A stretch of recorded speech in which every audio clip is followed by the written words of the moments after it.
Is Stuart Fairchild the outfielder that the Reds are looking for? We're going to tell you on today's Locked On Reds.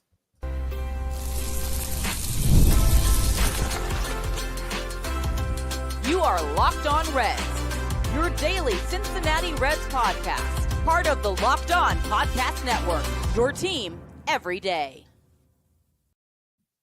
Welcome into Locked On Reds. Hi, my name is Jeff Carr. His name is Steve Offenbaker, and we are lifelong Cincinnati Reds fans that have been podcasting about the Cincinnati Reds for like a combined 100 million years. No, I'm just kidding. It's like 14 years, something like that.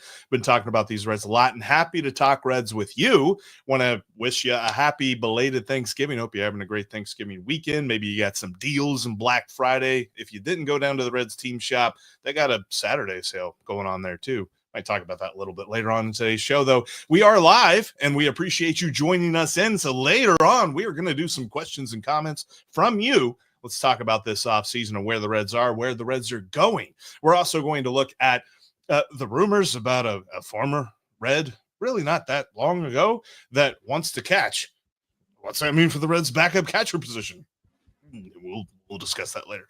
But we're going to look first at why Stuart Fairchild can help out the Reds' outfield problem here on today's Locked On Reds podcast that is brought to you by Gametime. Download the Gametime app and use the promo code LOCKEDONMLB to save $20 off your first purchase.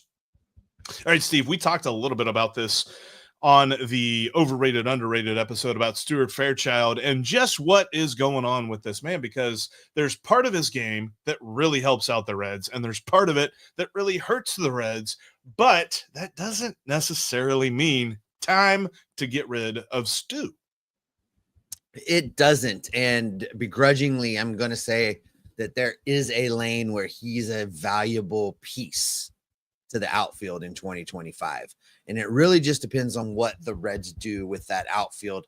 You know, we still have never answered this question. Outfield room, outfield group, position, whatever we're going to call that. He could be a valuable piece of that outfield group, because if in fact the Reds go out and get somebody, they go out and get Tyler O'Neill, they go out and get Santander, they go out and get Teoscar Hernandez. That's just one piece, right? That's of the three starters. You figure TJ Friedl is your second starter. Third starter, it depends on what you want to do with Spencer Steer. You and I both want Spencer Steer out of the outfield. We want him on the infield, first base, second base, helping out, like kind of that Zobrist type role, right? So that being said, you need another outfielder. Now, you and I have been in agreement that we like Jake Fraley on this team. We think his power is going to rebound a little bit. He had a great year as far as contact goes in 2024, but he simply should not be allowed to bat against left-handed pitching. If you look at how Fraley did in 2024 against left-handed pitching, you know, it wasn't god-awful, but also it's just not what you're really looking for as far as production. He was a 60 OPS plus if you do the S OPS plus. Enter Stuart Fairchild, because you're going to need somebody to take those at bats against left-handed pitching. And as absent-minded professor as Stuart Fairchild was defensively sometimes, when he was batting against left-handed pitching, he did a thing. His S OPS plus 121, a slash line of 273, 350, 436, 5 home runs against left-handed pitching. The guy hits left-handed pitching. So really, if you combine his 121 with Jake Fraley's 110, you've got an outfielder that it's about 115, 15% better than league average. And I can live with the right fielder in 2025 being an outfielder that's 15% better than league average. They could just combine to be the guy. They could join forces. It could be like one of those comic book things you're always looking at. They could just meld into the outfielder the Reds need right now. Yes, so you're talking about a little bit of Voltron action. You need like one more, but I think in this case, this is the idea that you could kind of pitch. Now, the Reds still need to go get Mr. Outside Hire, Mr. Everyday right-handed bat. Hopefully he's a power bat. If it's not, maybe like a Jerkson Profar who he can work in some power, but he's a really good contact guy. Things like that. Like the Reds need another guy. We're not saying this in lieu of that. What we're saying is move Spencer Steer to the infield, or at least turn him into some sort of a legitimate super utility guy, because I think there's an element of belief out there that that's what he is, but he's not. He's the Reds left fielder, because if he's not the Reds left fielder, then you are talking about a very weak outfield group that you have to play. And so right now he's got to be your guy. And if there's an arena where you can take Stuart Fairchild and Jake Fraley and put them together, it kind of harkens back to, I don't know if you remember just a couple of years ago when they platooned Jesse Winker and Phil Ervin, and Phil Ervin destroyed lefties and Jesse Winker destroyed righties. That's kind of what we're looking at here. And while it's not sexy, and while that's not what everybody wants, everybody's tired of hearing the word platoon. That's just how this game is played. And especially for the Reds, that as much as we want them to go and get two bona fide outfielders, this is kind of that workaround where it's like, all right, you don't need to get two outfielders if this is your contingency plan. Now, the biggest problem with this thought, though, Steve, and this is something that I've been thinking about, you and I, and just for everybody at home, we've actually been kind of bandying this idea about for a couple of days now.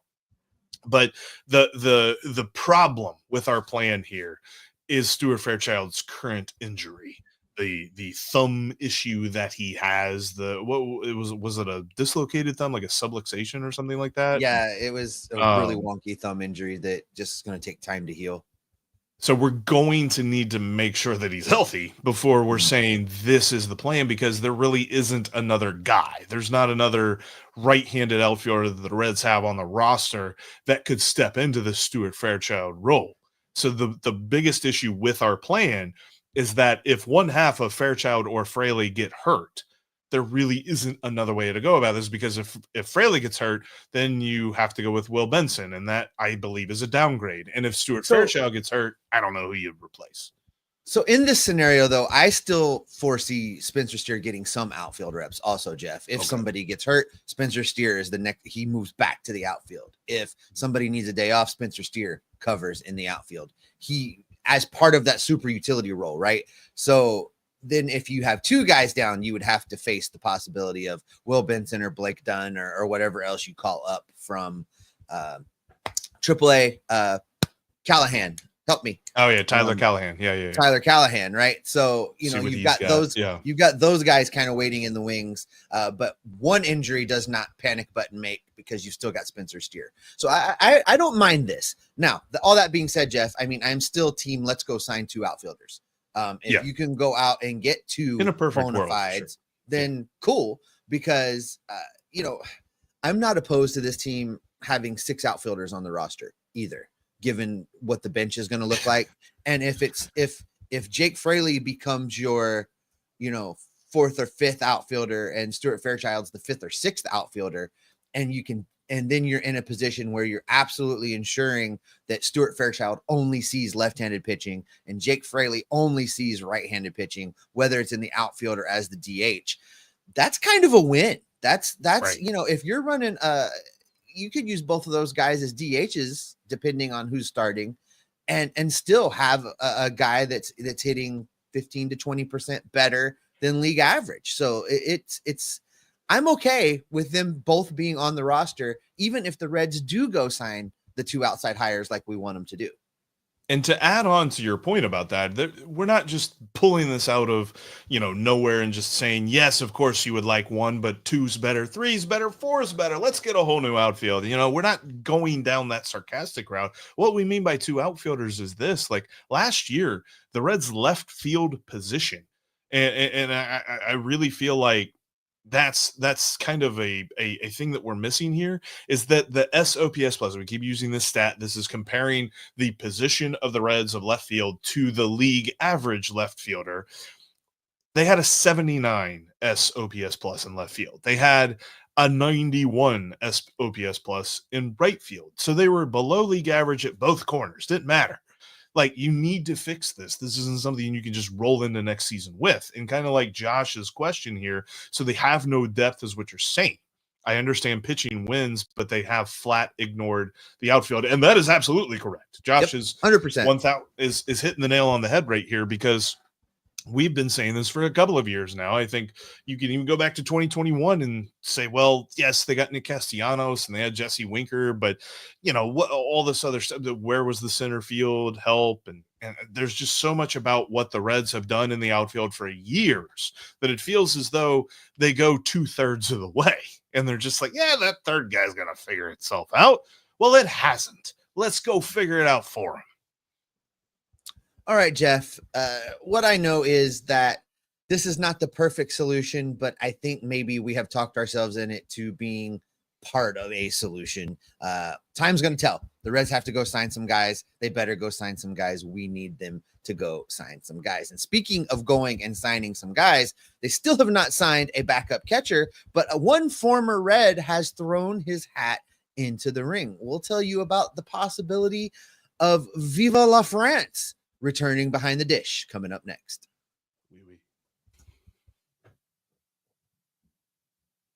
If you're looking to get to an event this weekend, next month, whatever it is, Gametime is the best way to do it, because Gametime's got great last-minute deals on the tickets that you're looking for. You don't have to plan well in advance. If it's, hey, you're out of town and you got a few hours, maybe you want to go see a basketball game, go see a hockey game, go see a football game, whatever it might be, Gametime has you covered. Plus, they've got views from your seat. That way you know exactly what you're going to see when you get into the venue, whether it be your first time or your 1,000th time.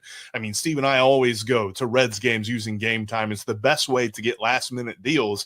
And plus, for new users, if you create an account today, use the promo code LOCKEDONMLB, and you'll get $20 off your first purchase. So, great last-minute deals and an extra $20 off for your first purchase just by using that promo code LOCKEDONMLB. What could be better? Plus, you could go see a theater event, a concert event, comedy, all that great stuff is all on Gametime. Check out your next event on Gametime. Like I said, create an account, use the promo code LOCKEDONMLB to save $20 off your first purchase, because what time is it? It's game time. We're talking Reds baseball here today and every day, every week, every month, all year long. Spring training, regular season, God willing, postseason, and of course, all of the offseason. We have got you covered. Do me a favor, click that like button right now. If you're here live with us on YouTube today, click that like button, the subscribe button, the notification bell. That way you never miss when we go live. It helps push us out there so others can find us, because we want to talk Reds baseball with everybody, because we love talking Reds baseball with you. All right, Jeff. I don't know. I don't know what to make of this. I don't know what to think of this. I don't know if this is like a desperation move. I mean, maybe I should tweet out real quick that I'm willing to play a little catcher every once in a while. I don't know, but Ty France. I'm not, for the record, my knees. They won't like that. I mean, I might not be able to get up, but I would do. Ty France has put out there that he is willing to entertain the idea of being the backup catcher. Here's the problem, Jeff. He's never been a catcher at the major league level. He's never been a catcher in the minor leagues. Maybe he caught in high school. I don't know. What I know is that during his time in Seattle and San Diego, he was what the team considered to be their emergency catcher. What I have discovered that means is he took some reps there on occasion. Never got into a game. Probably did not have his own practice. Was it bad practice? Maybe probably didn't have his own set of gear. But if the first guy got hurt, the second guy got hurt, and you squinted just right, Ty France was going to be your catcher, I guess is what his designation was. I don't know what to make of this. So does he want to be like, do you remember the story? And I'm trying to, I think it was the Rangers or maybe it was the Canadians. There was a story last year in the NHL where they had a emergency third goalie come into the game, and he actually got a win and he played really well and all this stuff, but he was not on the roster typically as a goalie. It was something else. Is that what Ty France is saying he wants to be? It sounds to me like this guy's trying so hard to find a major league job that he's willing to say and do just about anything to get it. And I get that. No. There were. I'm just going to say it. No, he's not going to be the Reds backup catcher. That's not what's going to happen. 55 games last year that at some point Luke Maile and Austin Wynns got into the game to catch. It's like Luke Maile pitching. Which for a minute there, Luke Maile was pretty good, and then he, pitched his third inning. and then he gave up a ton of runs. But there were 55 games in which the Reds needed their second catcher on the roster. I don't envision a scenario that any team gives him 55 games. And look, maybe he's thinking, well, David Bell put Santiago Espinal out in right field. So what we're saying is, Ty, you're just a little bit late. You needed to say this last year when David Bell was still the manager of the team. I don't think Terry Francona is going to use Ty France as a backup catcher. No, and I mean, look, we're not talking about an emergency situation where what you need from a guy is to put the gear on and go sit back there and catch the ball. It's not what we're talking about. We're talking about a guy that's going to have to start a lot, because Tyler Stevenson is not going to catch all 162 games. You're talking about a guy that needs to know how to call the pitches and run the game and do all of the things that the catcher does day in and day out. Ty France is not that guy. And I'm trying to see if anybody said this in the comments. I think, I'm not seeing it. If anybody says it, please comment it again. But I think Ty France is doing the Kyle Farmer. Because remember, Kyle Farmer, we were told he can catch. And I think he only had to do it like one time ever, and it was in an emergency role. Like, is this Ty France saying, look, I can be versatile enough that if you do need me in an emergency pinch, you can have me as a first baseman and a DH. But also, if there's like an extra innings thing where you've used both your catchers and you need to do it, then maybe throw him in. I don't understand this. Like, this is all well and good, and this is off-season rumors and talk and interviews as much as possible. Like, if you don't have a job, you want a job. Like, even if you are a free agent that is about to get a ton of money, there's still a little bit of a stress for it. But Ty France isn't Juan Soto. People aren't lining up to call Ty France right now. So he is trying to show that he is willing to do whatever you need him to do. Even though defensively, I think that would be not a great idea. Like, if Ty France catches more than 2 games, I think the over-under should be 1.5 next year. And I'm still taking the under, Steve. I'm not taking the over on that. Here's the thing. It shines a great, big, bright light on the fact that the Reds don't have a backup catcher and the market is getting thin. Something's got to be done there, Jeff. Starting to get a little worried about it, actually.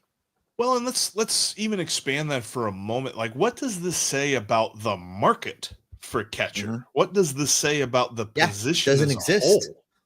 Like, I think that, Jacob Stallings returned to Colorado. You have, Austin. Well, you have Danny Jansen that just left Boston and stuff like that. There's not really catchers out there that like grab you and you're like, you need this catcher, which takes us back to the point. And somehow we have talked about Ty France, and I have linked this to Tyler Stevenson. Sign that man long term. The Reds need to do that. I think I'm getting to the point where I'm thinking that this is like a very big need for the offseason. It's not a desire. It's not a want. Like, we want 2 outfielders. We need the Reds to sign Tyler Stevenson long term, because you've got guys like Ty France out there that are saying they're willing to catch. Then you're looking at the rest of the market and going, I don't know if I love that. And we're running ourselves back into a situation where Luke Maile is going to be back on this roster, which I don't think he was a detriment, but he certainly wasn't that great last year at the plate.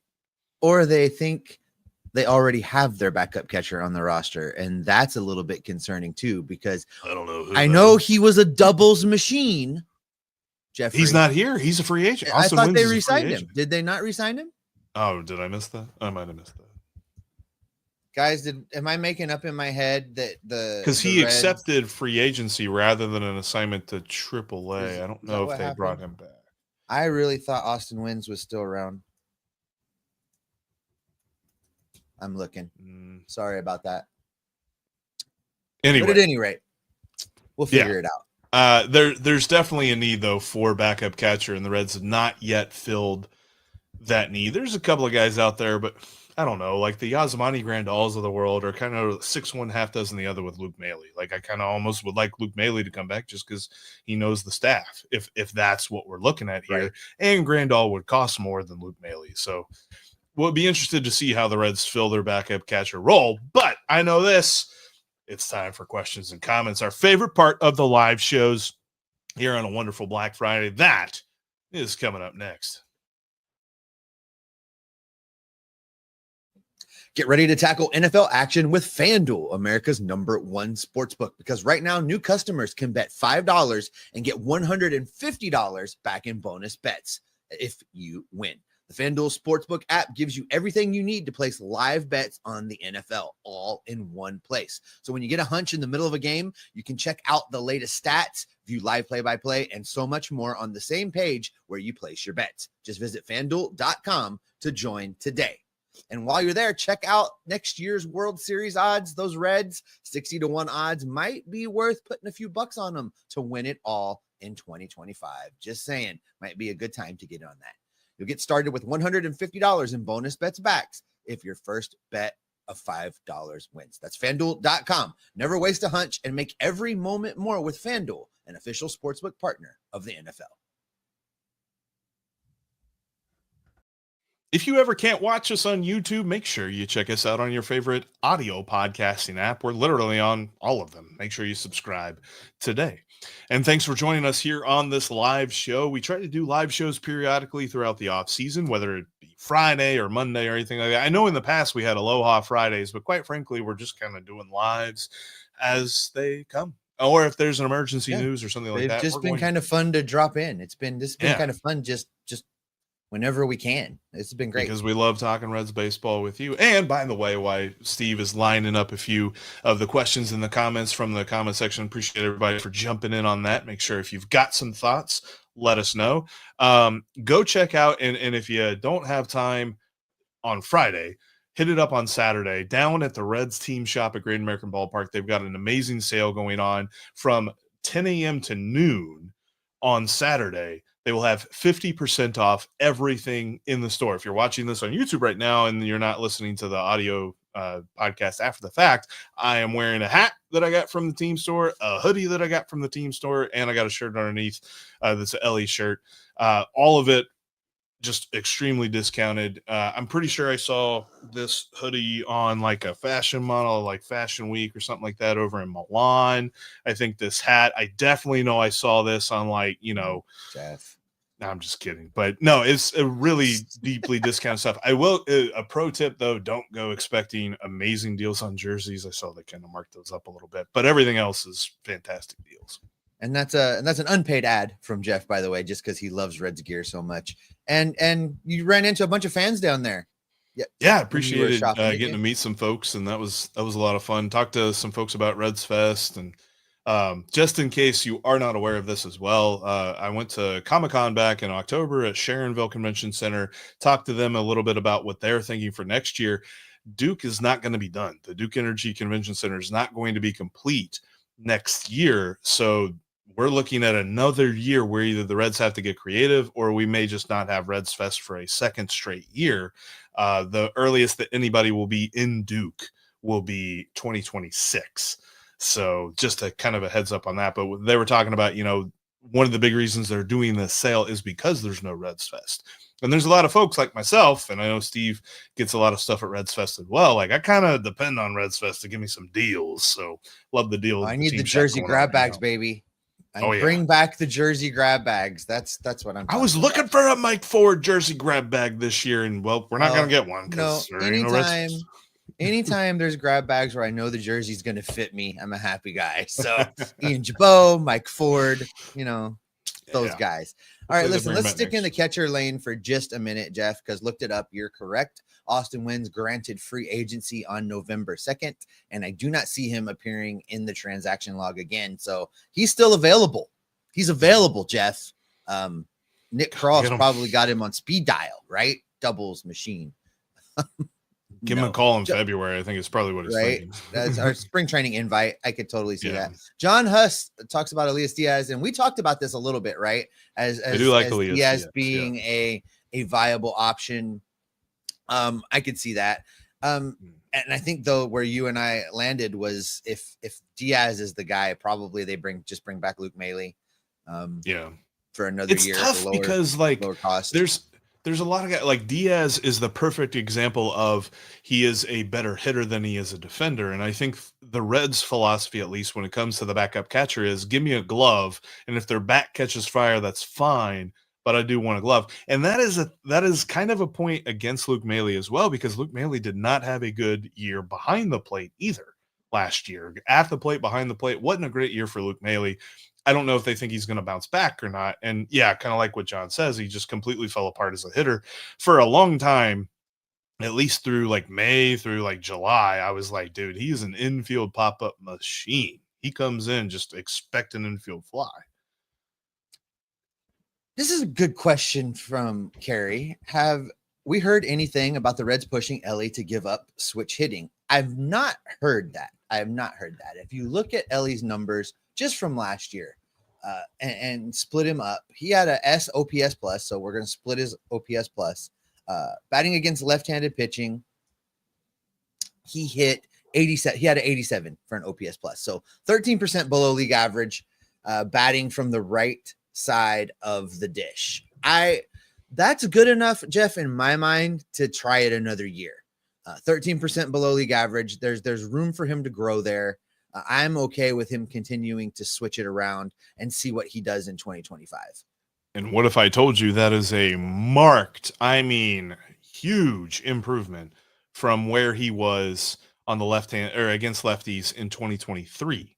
In 2023, his SOPS plus was 34. So he actually improved a lot last year. So this year, I think he'll maintain. Kind of tell us who he is, right?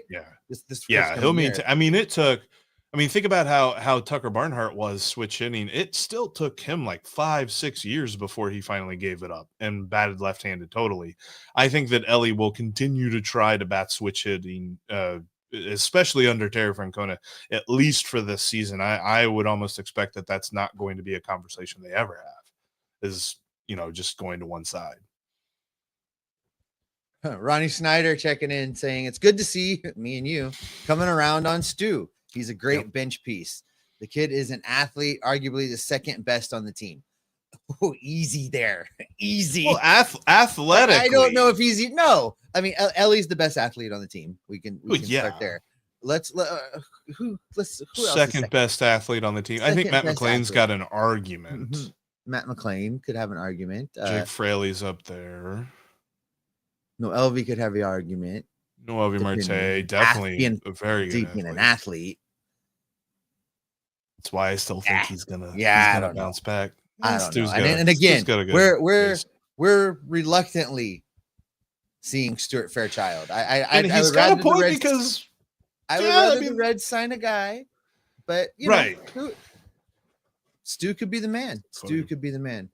Funny voice there. But no, he's got a point, though, because at the beginning of last year, you and I were Stu haters. Let's call it what it was. We were just like, why is he here? And he proved us wrong for the most part from one side of the plate against one side. Carrie says if Stuart focused on his fielding as much as he did his gum chewing, he'd have a gold glove. Let's see. Okay, second best athlete on the team. Well, what we know is he can't catch fly balls and chew gum at the same time. We do know that because I can't do that either. I can't say much on that. Maybe that's not fair. Maybe it's more accurate to say that he can't keep track of how many outs there are and chew gum at the same time. Maybe it's the type of gum. Maybe it's Hubba Bubba, and he really needs to be getting some big league chew up in there. Could be. Maybe he'd get an endorsement deal at the same time. Or get some Five Gum. You remember those commercials? Five Gum. Chew Five Gum. Whatever it was. I don't know. Michael thinks Ellie will work on his switch hitting during the offseason. I think that's a big part of what happened last offseason. He worked out all offseason with Juan Soto and came back hitting a little bit better. So I think that he'll continue to do that. And Mr. Alberto is back with us. I think South America. Where are you? Marcel, you're from South America, right? Post it in the chat. I think you are. I can't remember. But trade Stuart Fairchild for a backup catcher. That actually is a deal that might happen. That could actually, you know what? That I could see that maybe Stuart Fairchild and somebody for a backup catcher. You could do that. Don't like that at all. Trading an outfielder for a backup catcher. I don't like that. Deal from our position of strength. You deal from where you're strong. Never mind. Outfield? Never mind. Have you been listening to us talk? That is not Yeah, I couldn't even do it with a straight face. Oh, okay, not Central America. Mr. Alberto is in fact from Tijuana. Okay. Thanks for being back with us. I know you've been gone for a bit. Welcome back. All right, guys, let's see. If you've had questions way back, post them again. Let's try and get to what's going on. Keith says that he loves Luis Robert, but you're trading in. This was in response to the back and forth that was going on in the chat, but I wanted to talk about Reese Hinds, Jeff, because we really don't know what to do with him, right? I don't know. He definitely didn't show us enough for me to want to consider him as the guy, right? But you and I talked about this, and I can't remember if we talked about it on a show this week or if we talked about it while we were prepping a show. I think we were prepping a show, but we talked about the fact that if Reese Hinds could show up this coming spring training and kind of surprise us and just kind of continue to be, this was during prep, because that prep, I was like, man, we should have recorded this. It was a whole show. If he comes back and is a guy that can still hit to the opposite field, if he can, oppo taco on occasion to the opposite field, if he can take the ball the other way, and take those curveballs the other way, like he did when he came up, because that was not who he was all the way up until the point of him getting called up to the big leagues. He was not an opposite field hitter. He was not able to take the curveball the other way. But if he can be that guy in spring training, it would be enough of a surprise to me to be like, well, maybe we need to talk about him. I don't know, as a starter, but as a fourth or fifth outfielder. I don't know where to box him in right now. Is he a AAA guy? Does he start in Louisville? What do you do with him? I think he starts in Louisville unless Stuart Fairchild is hurt. He could be the remedy for any sort of depth issue we might have on the right side, only because of a couple of different things. There's stuff that I like to talk about a lot. Everydayers will know I love Baseball Savant. I love StatCast, all that stuff. It's a great way to understand the peripherals of a hitter. And sometimes you can see guys that have great numbers, but they don't have great peripherals. So you say, watch out, there might be regression coming. And this is where I got all of my just hammering, standing on a table, telling everybody Tyler Stephenson's going to break out. Because last year, to begin the season, he was very okay, very mid, didn't really go crazy. And then in June, he went nuts. And that's because he hit the ball really hard on a consistent basis. Reese Hinds does as well. And now he didn't play enough for me to go crazy about it. This is a sort of similar situation to what Noelvi Marte had in 2023, where it was like his little bit of time in 2023 was encouraging, but not enough for you to be like, I know who he is. I don't know who Reese Hinds is, but for the tiny amount of time that he played in 2024, he actually had the exact same average exit velocity as Elly De La Cruz. And Elly De La Cruz was at the top, or he was near the top of that given peripheral statistic. And there was another thing that he is like Elly De La Cruz is, and that is because he has really fast bat speed. He is in the top, I believe it was 20 percentile of bat speed. And it's like right there compared with Elly as far as how fast he swings the bat. So when you can combine that with a better eye and an ability to take the ball the other way, we are talking about a guy who's got the ability to be a useful player for the Reds in 2025. I would love to see him get more of a run. I was with some folks who last year thought the Reds gave up on him too fast, though I understood it because of the lack of playing time and the fact that he went from really awesome week of homers every day to like a 1 for 34 slump. So there was, you got the whole Reese Hinds experience in that. How does he grow in 2025 will be a very interesting dark horse, like a little bit of a tiny storyline that nobody's really going to talk about a ton next year, but it's definitely going to be on our radar that we're going to be like, dude, Reese Hinds, he could be an interesting guy next year. Mm-hmm. This from Andrew. He asked, what's the deal with Rhett Lauder's situation, knowing that Abbott and Lodolo are expected to be healthy on opening day? We talked a little bit about this, Jeff. The Reds don't have an excess of pitching right now. Yes, both Abbott and Lodolo are expected to be ready to go on opening day. Rhett Lauder, I think, is the odd man out of the rotation, given what the Reds have done. Nick Martinez is in the rotation. help me, Singer is going to be Brady in Singer, yeah. the rotation for sure. Those guys are for sure in. Hunter Green is for sure in the rotation. Abbott is for sure in the rotation. Lodolo is going to be in the rotation. What that means is that Rhett Lauder starts the season at AAA, I think, but is also the spot starter.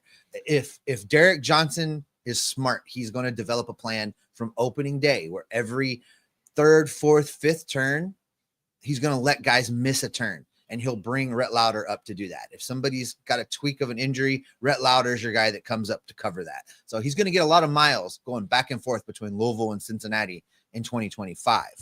Because even if everybody grows their starts numbers and their innings counts in 2025, there's still starts that are going to have to be covered. Rhett Lauder's your guy there. And then, of course, as the chases develop, Burns and Petty, those guys could get into the mix as well. And the reason I wanted to go there is because I wanted to go here from Shockey Woodward says, could we possibly trade someone like Andrew Abbott for someone like Valdez? Here's the thing. The Reds don't have an excess of starting pitching. I know it might feel like right now because we're talking about Rhett Lauder being in Louisville that the Reds now have an excess of starting pitching. They do not. We have yet to see Nick Lodolo make it through a full season. We have yet to see Hunter Green make it through a full season. We have yet to see Andrew Abbott make it through a full season. They do not have an excess of pitching. I have an interesting thought about this, and I kind of want to flesh this out for a moment because I'm going to ask you a question. I want you to think about it, and then I'm going to give you my spiel as to why I'm asking it. If you had to bet a sizable amount of money that Nick Lodolo is going to be healthy on opening day, do you bet yes or no? Because I bet no. And for the trade idea that we just saw, if it's Nick Lodolo for Framber Valdez, I'm taking it. Wow. I don't know that I trust Nick Lodolo to be healthy for 162 games. I don't know that he ever can. And I think that if he is, I think he's a lesser pitcher than he currently is. He is either he either gets rid of the curveball or changes it into something that fits it and he's not constantly dealing with blister issues, or he changes it too much and he messes up his arm, or he's pitching out of the bullpen. And quite frankly, we're excited about the fact that Graham Ashcraft could be a bullpen guy. If both Graham Ashcraft and Nick Lodolo have to become bullpen guys, very much less excited about things because you do need those starters. Once a him traded. Am I Italian? I had to type that fast. But I just think that there's a lot of questions up in the air that I don't know there are quick and easy answers to when it comes to Nick Lodolo. So if there's somebody coming to me wanting Nick Lodolo in a trade, I'm listening pretty intently. Would I bet money? A sizable amount of money. No. I don't think I would. Am I ready to trade him away? Maybe. You and I have talked about that there's really nobody that's untouchable.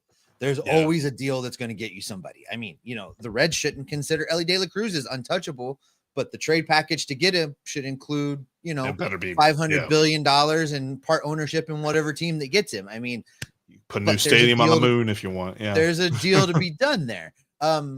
Nick Lodolo has been a disappointment. Nick Lodolo, injury after problem, followed by a blister. Like you never can get.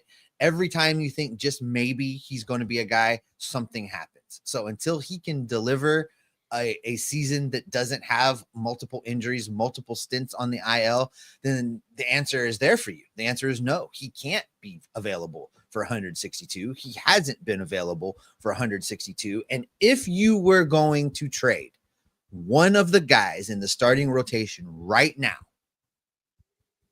it's probably him. You're probably right about that. I don't know that I'm ready to just give up on him. I'm definitely not ready to call him a bust.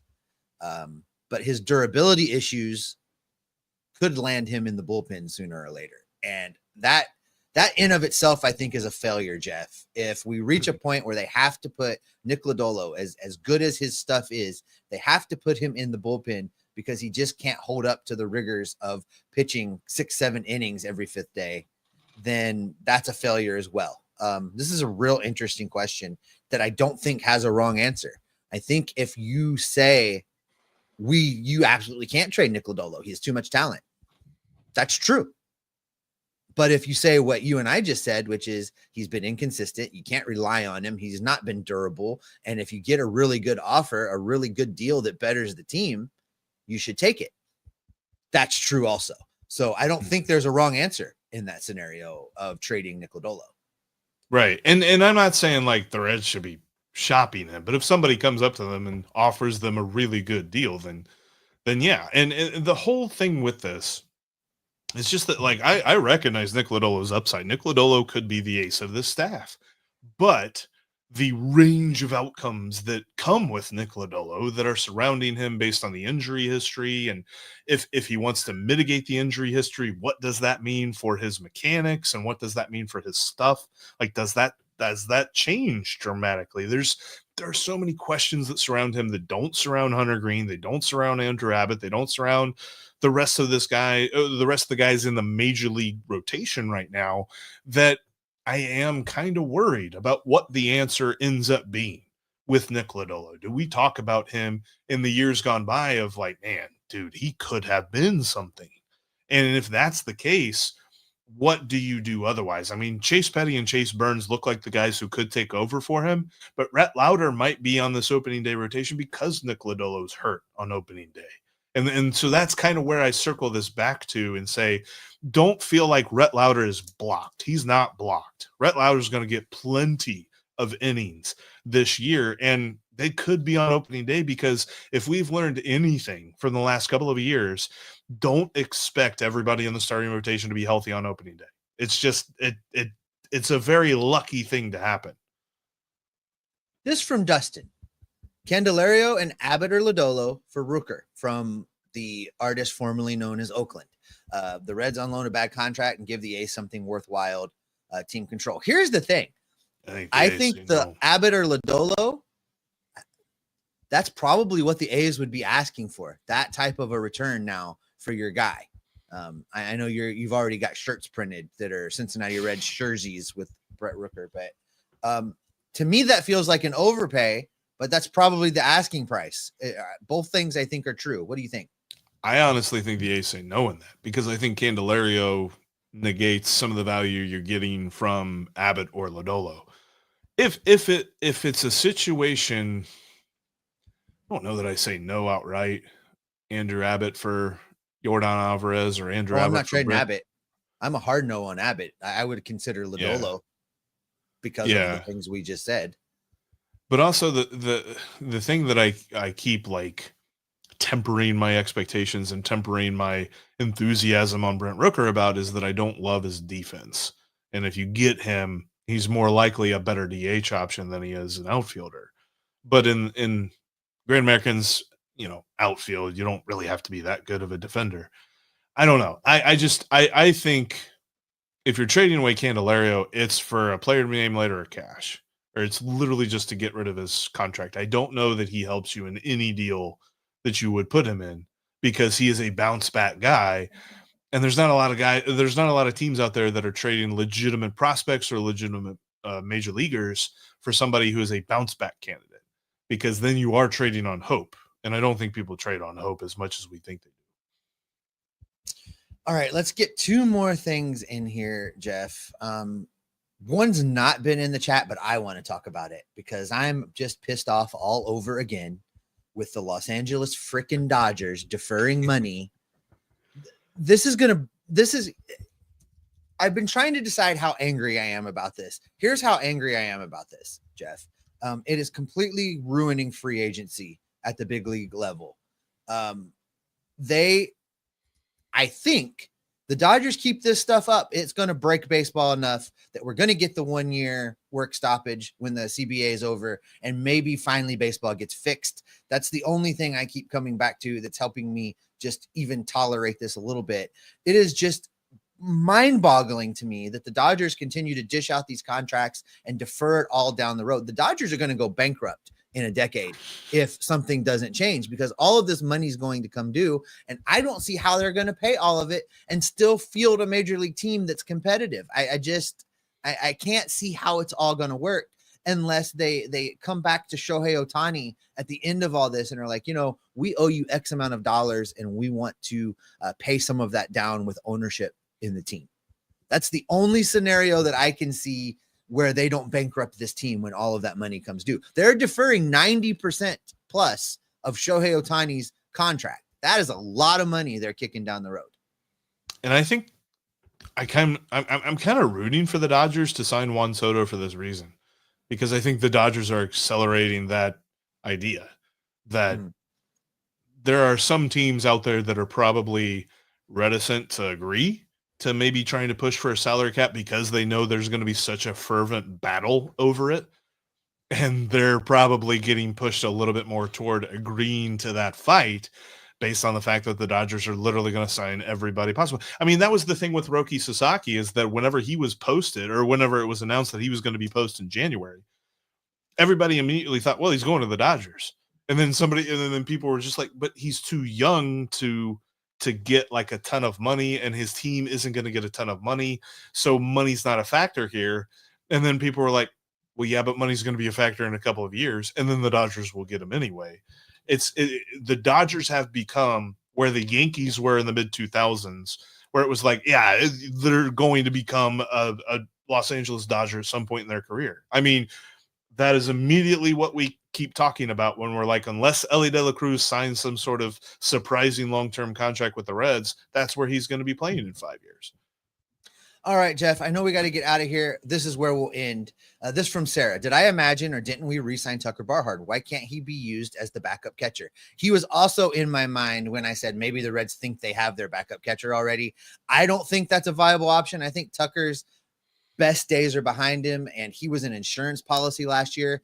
But if they don't address this pretty soon, it might be Tucker Barnhart on his farewell tour through the Queen City. It's a real possibility.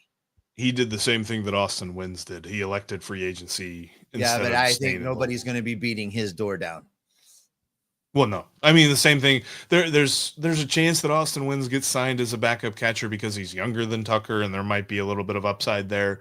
Tucker could be one of those guys that's a February invite to spring training, because I have heard some folks discussing whether or not he is trying to stick in the major leagues for a couple of more years to get vested and all that stuff before he retires. The problem is, you're right. Like, he's not the Tucker of old, and he's not the Tucker that knows this pitching staff, because this pitching staff has seen a lot of turnover since Tucker was here. So that part of the equation isn't there like it is for Luke Maile. And that's why we're saying it's not as if we're rooting for the Reds to just run it back at catcher, but that's what it is. As with every passing day that the Reds don't sign a catcher, that's what it looks like is going to end up being the case. And don't forget, I've said I am willing to catch as well. By the way, John, I read this as Alan Jackson as the backup catcher, and I'm thinking, is he going to sing "Don't Rock the Jukebox" back there? Like, what is going to happen? I don't know. That's where we're going to end this Chattahoochee. Yeah, That's where we're going to end this edition of Locked On Reds. Thanks, gang, for being here on Black Friday, talking a little Reds baseball with us, because we love talking Reds baseball with you. That's going to do it for this edition of Locked On Reds. Thanks for making us your first listen every day. Now go check out the Locked On MLB podcast with Sully. Paul Francis Sullivan has you covered all offseason long with all of the national baseball news. I need to go over and listen and see if Sully has done a Dodgers rant, and if he has it, I need to kind of goad him into it, because we need to start a movement against the Los Angeles Dodgers. And on that note, we will continue to gather up all the information about the Reds, the rumors, the possibilities. We'll bring it all back here to keep you locked on Reds every single day. I don't know. I kind of love a good villain. It just needs to stop.